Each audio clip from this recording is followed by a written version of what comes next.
This is it. Gimme Danger, a Jim Jarmusch documentary about Iggy and the Stooges, a proto-punk, very influential rock and roll band from the outskirts of Detroit, I think, or suburbs of Detroit, quite far away from Detroit, I don't know, Ann Arbor, Michigan. Iggy Pop. It's a documentary. It's very in depth. You have interviews with all the band members and other people connected to them.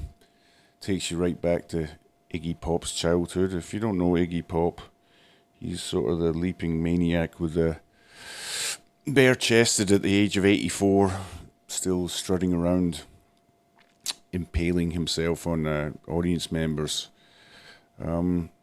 He's obviously influenced by a lot of, well, not a lot, but I'd say his biggest influences were Jim Morrison and Mick Jagger. He sort of upped the ante to become the superhuman lunatic that is Iggy Pop. And the whole band represents outsiders, I think. Even at the very end of the movie, Iggy Pop says, I don't want to belong. I don't want to be a punk rocker. I don't want to be alternative. I don't want to be hip-hop. I don't want to be glam. I just want to be me. Well, I just want to be. And I think that's why they've still stood the test of time, because they've always appealed to people who feel on the outside in high school.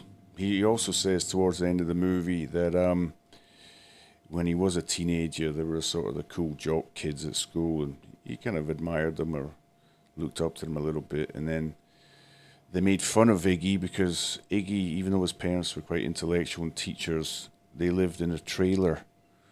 So these snobby jockey types shook his trailer or something and then made fun of his bath. I don't know. I guess they were over visiting him or something. And he says, I'm still at war with those guys. So he's a sort of symbol of the un-establishment, the non-establishment, the disestablishment, Etarianism. So it starts off, he's born, he's even got a song, Born in the Trailer. He's born somewhere in Michigan, in the Midwest of America, heart of their auto industry.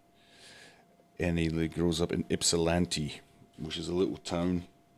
And he grows up in a trailer, like I said, with two teacher parents, sort of mix of Scandinavian, British stock. He seems to have, I think he's an only child. He was an only child, and he seems to be very encouraged and given a very positive home environment from his parents, which maybe gave him the strength to weather the outrageous fortune of being a heroin-addicted drug addict. Most drug addicts are most heroin-addicted people are drug addicts. I think it goes in a heroin-addicted rock star who sells fewer albums than Justin Bieber does in 10 minutes in their entire career. They did, probably. So he grows up. I think I read that he was about 16 or something like that, and he was very square and a very good academic kid. He's obviously a very bright kid. Big blue eyes, always has a boyish charm about him. Iggy Pop. I think that's why he got away with a lot of stuff. And he played drums in your sort of surf R&B band that they had, like the Ventures or whatever, that they had back in the mid-60s. That a lot of kids did, those sort of garage rock bands. And he formed up with these other juvenile delinquents, Ron and Scott Ashton, who were two brothers who sort of dropouts, not very good at school, disinterested in everything, no hopers, I guess. And they had obviously they were very caught up in the 60s. It was a renaissance, I think. There's a social renaissance, cultural renaissance. Definitely, so many things happened all in that small period of years that have never been equaled since, for sure. In fact, in the last 18 years, nothing's really happened apart from Facebook and recording podcasts like I'm doing now. So, which one would you rather have? Me talking about this or listen to Iggy Pop screaming into a microphone? But that's the way of life. There we are. And so they get together. They originally called themselves the Psychedelic Stooges because they would take lots of LSD, and they lived in a sort of band house where they just take drugs all the time and make music with blenders because they were quite experimental at first.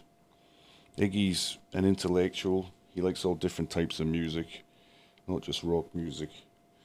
He mentions he was influenced by Harry Parch, who's an American sort of avant-garde composer who would build his own instruments.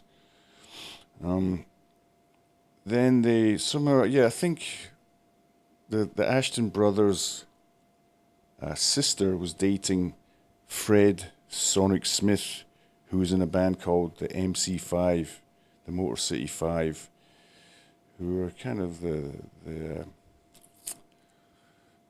beginners, of that real raunchy rock and roll, heavy rock stuff in the States. They had a whole scene happening around them. The MC5 in Ann Arbor and Detroit. The sort of blue collar guys that played really aggressive, thrusting, rhythmic music, especially a song called Kick Out the Jams, which a lot of the Stooges stuff, you can see that as being the template for the Stooges music. Repetitive, driving, aggressive.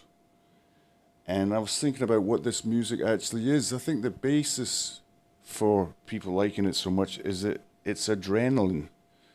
It releases adrenaline in your brain when you listen to it, and that's why it's very pleasurable to listen to. It gives you energy. Other types of music don't do that, as the aforementioned Justin Bieber. I think what he releases in the brains of 14-year-old girls is feelings of dopamine and love or something, in an abstract sense, for an untouchable figure of Justin Bieber. But I guess that's what music does. It releases emotions, and the MC5, the Stooges, rock music, I think the power of it releases adrenaline in people.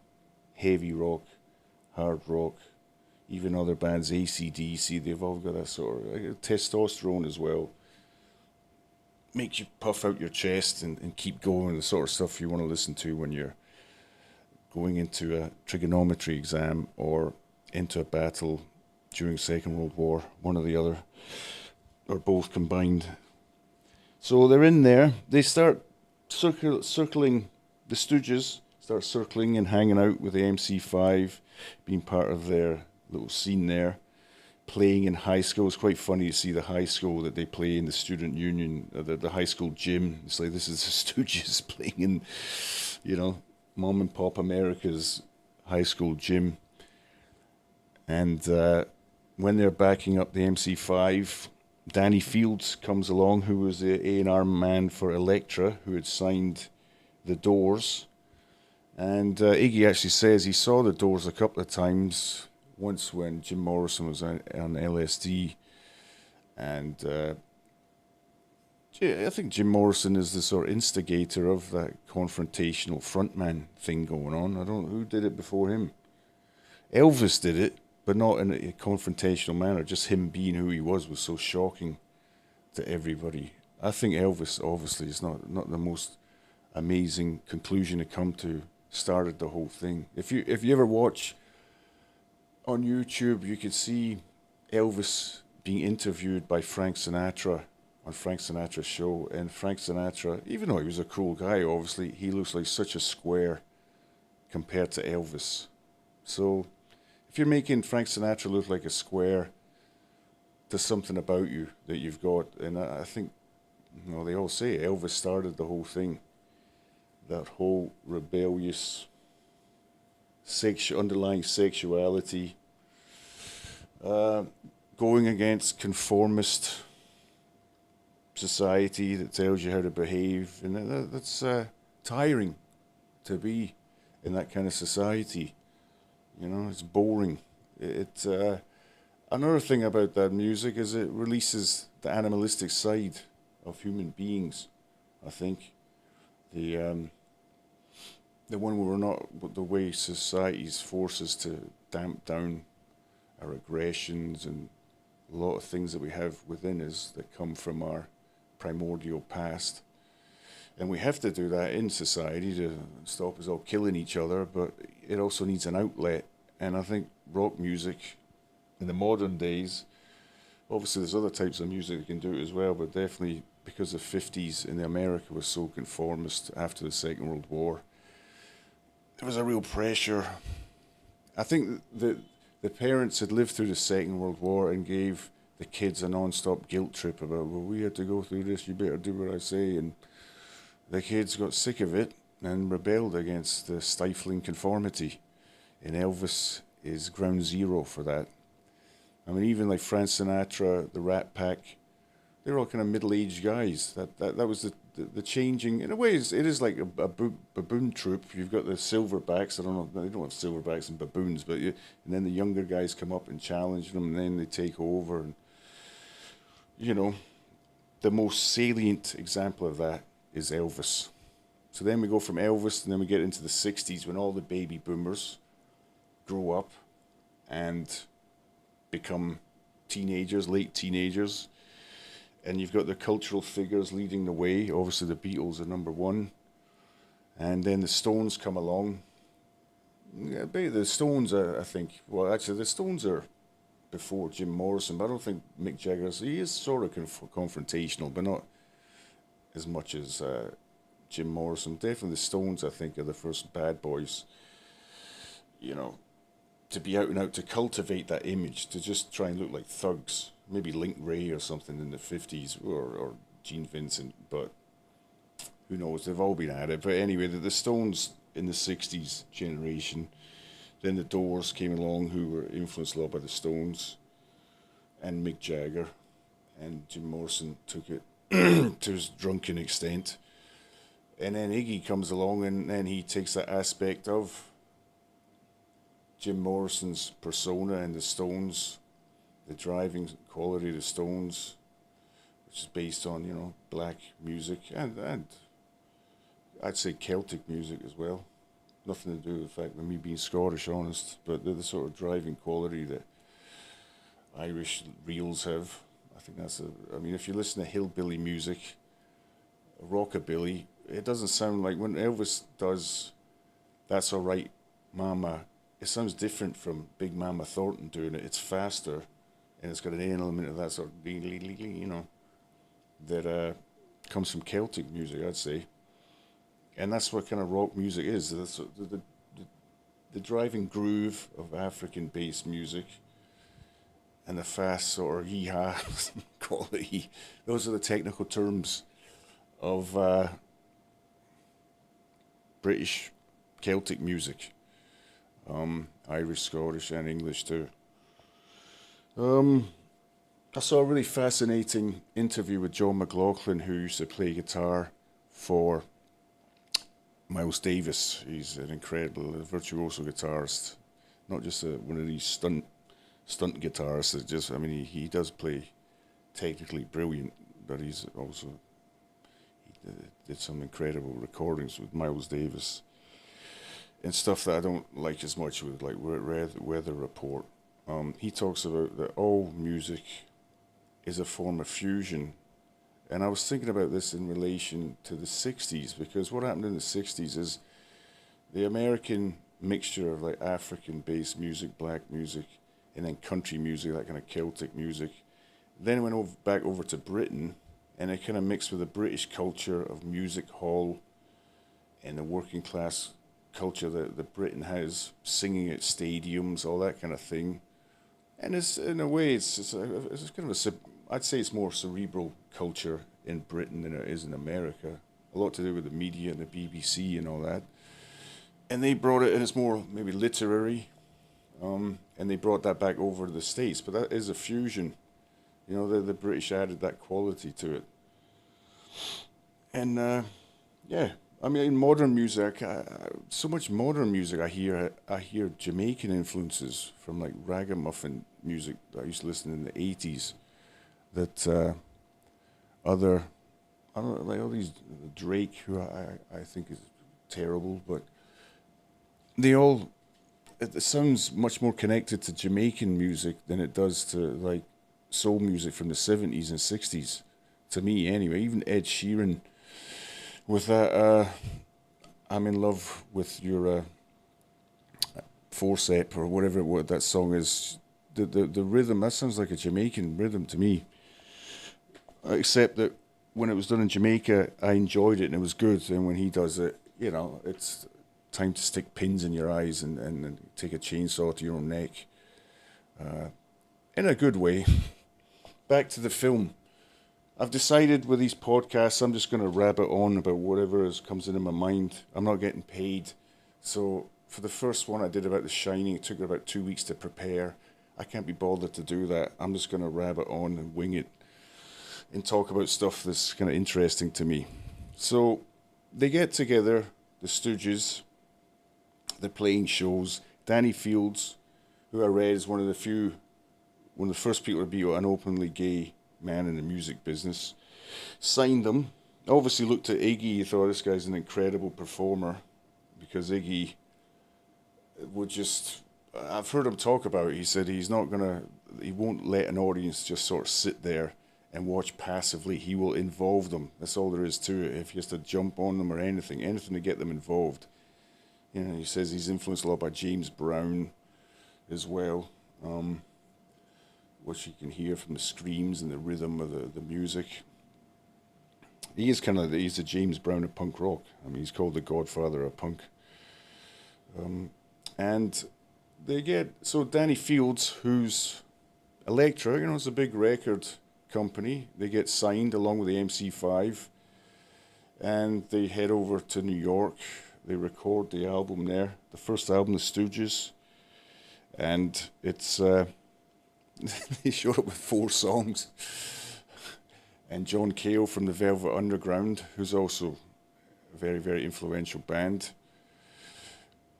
I think a lot of people don't realize that a lot of the music they listen to today is actually, in some ways, comes from like avant-garde music. Like minimalism was a musical genre happening in America in the early 60s. Minimalism, and it comes from, I'd say, it comes from visual art. You know, the idea of just having very simple, not having to be ornate and decorative and all the rest of it. So it's okay to have just repeat something over and over again in music. You don't need to be flowery with it. And then John Cale and Lou Reed, especially John Cale, took that into the Velvet Underground and said, it's okay, we'll just have a song with 2 chords and just repeat it over and over again. You know, why not? Who cares? We can be primitive. So it's a sort of, even The Who as well. Well, I think maybe the Kinks, but The Who, the whole aggression of that, just of loud guitars turned up. I mean, Pete Townsend invented the Marshall Stack, which is the weapon of choice for hard rock music. You know, he did My Generation, which is just doom, doom, doom, doom, doom, doom, doom, doom. It's not 12-bar blues or anything like that. It's just a driving rhythm with really loud, distorted music, wave signals. Pete Townsend was influenced by his art school teacher, who talked about destruction as being part of creativity. And the idea of, you know, he didn't really look at his guitar as an instrument, but like a weapon or a machine gun. So it was it was a destructive thing to be creative. You know, smashing the instrument. They did it from not a moronic stance. There was some sort of conceptual thing going on in the background, and also the audience liked it as well. But so, you know, Iggy knew about all this stuff. He had very eclectic tastes. There was a lot of stuff brewing at that time. And, you know, he said he actually, when he was younger, he started out as a drummer. A lot of frontmen actually started out as drummers. He started out as a drummer, and he played a few gigs with like black blues musicians in Chicago, which must have been a real eye opener, because I'm sure those gigs were just wild, and you really see people enjoying themselves, not being nearly as tight ass as white people would be. That's no other way to put it, really. And he says he smoked a big joint and realized he could never be a blues player or something, but he could do something from his own experience and express blues for disaffected white people, from the youths from the suburbs and whatever. And that's what he decided to do conceptually with the Stooges. A very primitive, driving, primal music, and talk about all the things, not peace and love and flowers and all that stuff, which doesn't really. It was all fake. It was just a fashion. All that stuff. It didn't last. He's talking about reality of his life, you know, and so there was that idea behind the Stooges. Punks, just scumbags. Music for scumbags, you know, losers, scumbags, weirdos, dropouts, people who sniff glue, you know. Like most of the American Congress now, I think. So they were doing it. They were getting their stuff together. They released the first album. I do like saying they've been playing together for 2 years, and they showed up with 4 songs. Well, they had more songs, but then they wrote a couple of while they were recording the album, which was produced by John Cale, and it was released to very low sales. But, you know, he was making connections, hung out with Nico from the Velvet Underground a bit. He says that Nico had broken up with Lou Reed and was always slagging off Lou Reed to him. A lot of, like, funny inside gossip in this film. Iggy's sitting there in his, in the film in his sort of emperor's chair with, like, skulls. I think he's living down in Florida now. You know, he's still got that youthful, even though his face is very craggy, and he's got his dyed blonde hair, and he's about 70. I guess he was about 68 when they filmed this. He's got the big, translucent blue eyes, white capped teeth, and comes across as very just down to earth, says what he says. So the band is... you know, they're doing gigs. If you ever want to see great footage, there's footage of the Stooges in Cincinnati in 1970 on YouTube, of Iggy going into the crowd, being lifted up by the crowd. For some reason, somebody hands him a big pot of peanut butter. I don't know really. It's not my first drug of choice when I go to a concert, but, you know, you have to do what you love the most. And they give him a big tub of peanut butter, and he smears it all over his bare torso, because, surprise, surprise, he has a bare torso. In fact, I've never actually seen him without a bare torso perform, but he smears it all over his body, he starts throwing it at the audience, and it's just, you know, it's one of the most classic, iconic footages of all rock music, of just performance in general. It's just brilliant. The Stooges, Cincinnati, 1970 on YouTube. Type it in. But lo and behold, they're substance abusers, and, you know, Iggy starts doing heroin, and then they all start doing heroin. It's kind of a wild time. They went from weed and LSD to heroin, probably to get over the hangovers of the beer. They started doing heroin, or probably just to be like Keith Richards, who wanted to be like Charlie Parker. There is definitely to be something to be said about people glamorizing drug use or alcohol use, but I don't know, what can you do? people need to glamour. The problem is people who glamorize healthy living are people like, I don't know, Richard Simmons, Jane Fonda. They've got to get better people to glamorize healthy living. Like Charles Manson, though he's no longer with us. Hitler. Well, he was a vegetarian, so maybe not. Actually, yeah. Well, there we go. That's the problem. The vegetarians and healthy people they got bad people promoting them. Hitler and Richard Simmons. Quite a combination. Great thing about this podcast is very, very few people are going to listen to it, so I can say whatever the hell I want until I get rich and famous when I'm dead. And I'm saying a lot. And obviously, now, I'm going to try and not say Iggy and the Stooges then release record Funhouse, which was released in LA, which is my favourite album by them. I love the first one too, but the second one is just pure adrenaline driving, obnoxious, middle finger to the world, urinating on your head teacher's head from behind sort of music. There's an element of I'm doing again.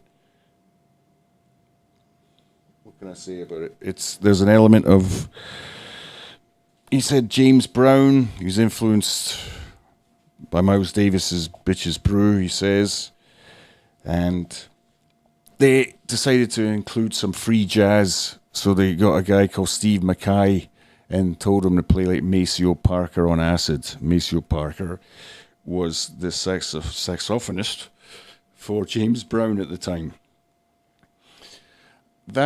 This also didn't sell that well, and things sort of fell off, and they sort of retired. But then he met up with David Bowie, or Bowie as he's supposed to be called, but I call him Bowie, I don't care. That's what I called him when I was a kid, and everybody else did.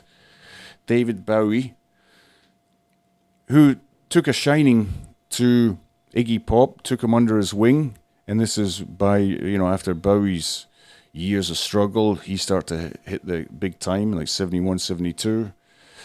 So Iggy went over to London with David Bowie, and then he brought James Wilkinson, who was a guy that he knew growing up, and he was part of the circle, the orbit of the Stooges. And then he brought over Ron and Scott as a rhythm section, and they recorded Iggy and the Stooges' Raw Power, which I don't like as much, although I love the recording sessions, if you can ever get a hold of that, like Johanna or other songs, when they're just jamming in the studio are just great. Or Born in a Trailer, all those songs, when they're just jamming. I love those. They're just so raunchy. Have a great vibe. Then things, they were being late for shows. They're on heroin. They're missing shows. Iggy is antagonizing everybody. A different case of half the audience would love them, half the audience would hate them. They finally ended up playing a biker bar near Detroit, and Iggy, being Iggy, decided to go out into the middle of the bikers and annoy them. And one of the bikers punched him, cold-cocked him, and knocked him out. And that sort of was the last gig. I think they decided, the hell with it. And Stooges happened no longer. That was it. Ron and Scott went back to Ann Arbor, Michigan. James Wilkinson, which is quite funny. James Wilkinson? What the... James Williamson went to Silicon Valley and ended up becoming an executive at Sony, which is incredible. And then after he quit as a CEO, he joined up. Well, that's the end of the movie. Towards the end portion is there 30 years later getting back together again. with Mike Watt on bass, because the original bassist Dave Alexander drank himself to death, unfortunately. So Iggy, Mike Watt, Ron and Scott in 2003 do the Coachella Festival.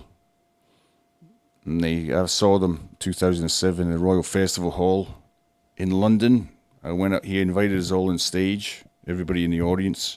I remember Chrissy Hind was in the audience. Noel Fielding was up on stage with us, jumping around. And Jarvis Cocker from Pulp.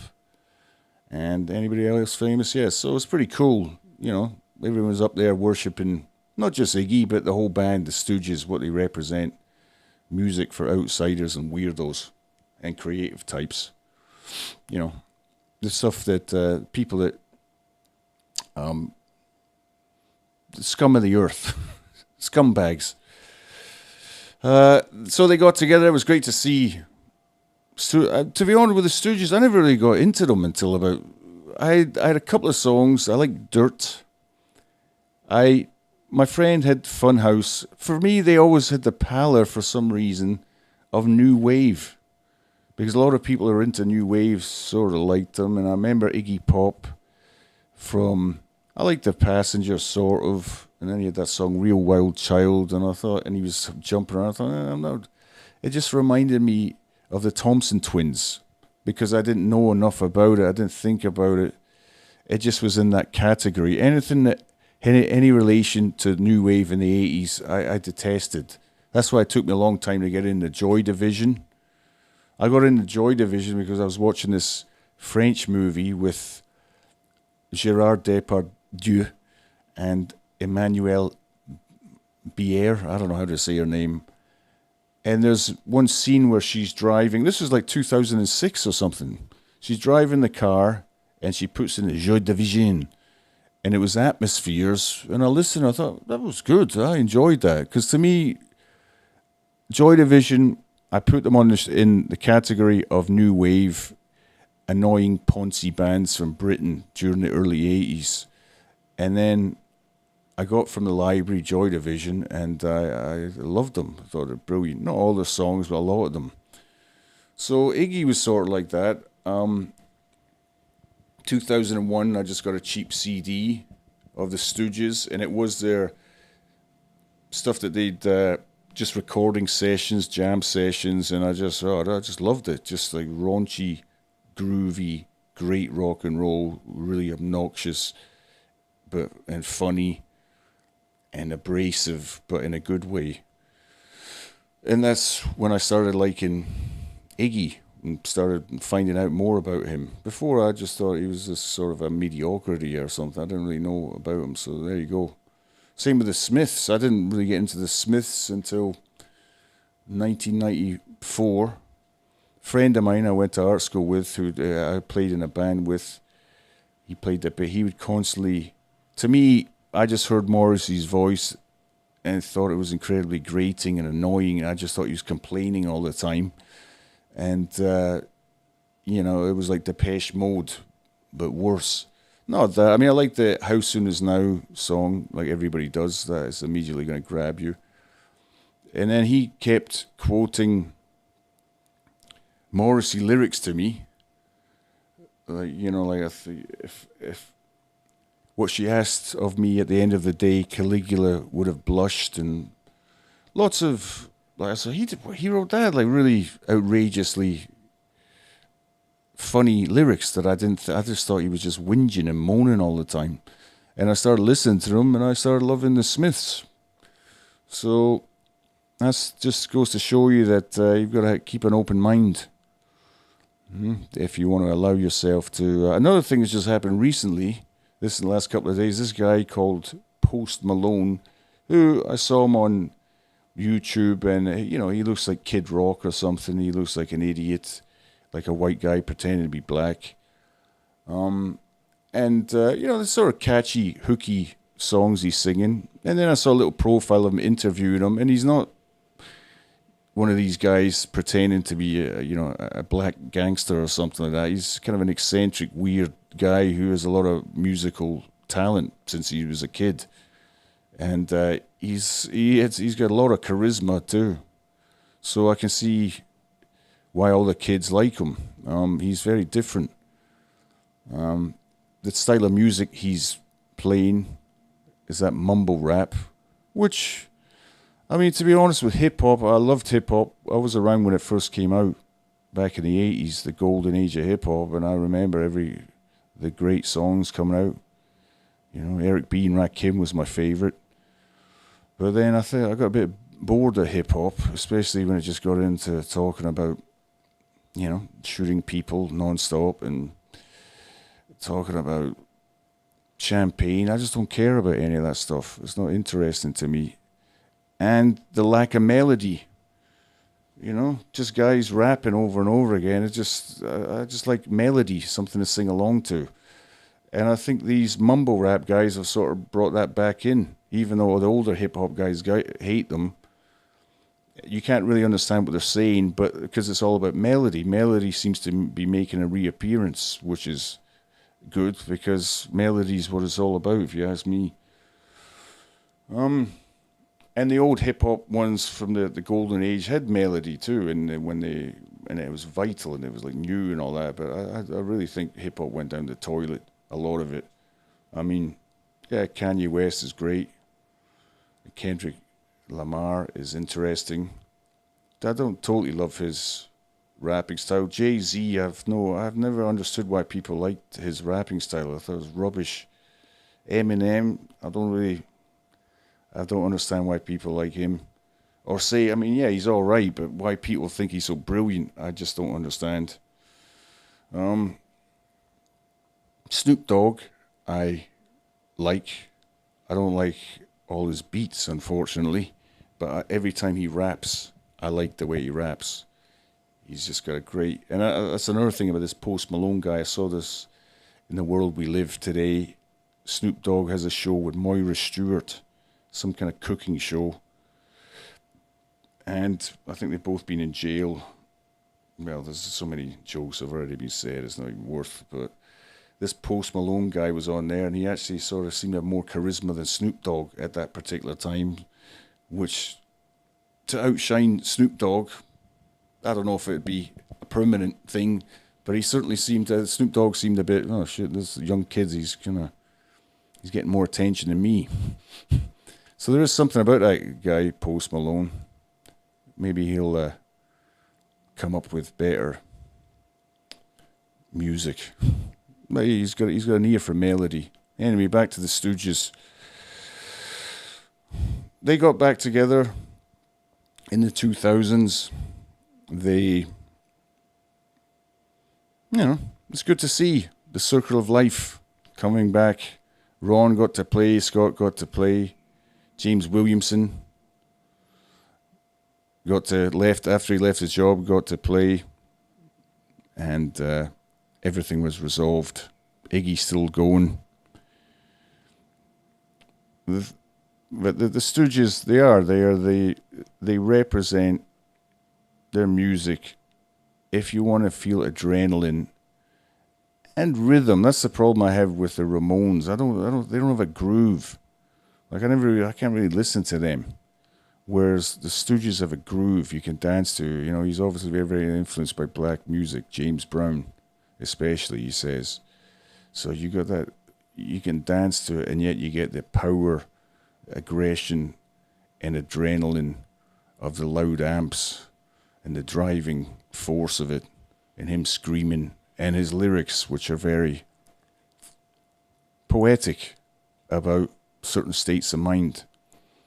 You know, they're simple but good. So Jim Jarmusch is obviously, well, he says they're the greatest rock and roll band in the world. I don't know if I go that far, but they're up there.